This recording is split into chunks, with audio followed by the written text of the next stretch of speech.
Hi, my name is Thasha and I was a marketing intern, and this is my intern diary. So my internship here was a bit fast-paced and exciting and full of challenges that pushed me out of my comfort zones.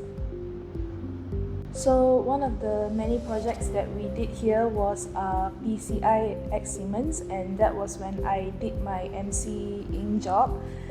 That was the first time I was really pushed out of my comfort zone, so that was really memorable.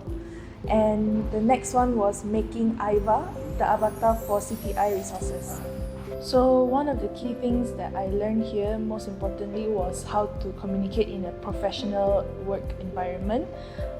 It's something that it is taught in our classroom, but we haven't had the chance to apply it, so I applied it here and I learned a lot of things from that experience.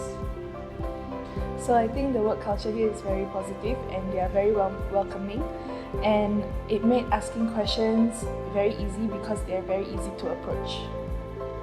So I like interning here because every day is a new experience, and every day there's a new challenge to go ahead, things to learn, and more knowledge to be gained.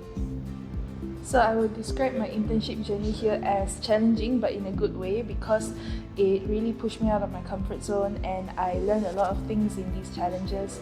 So it was quite an experience.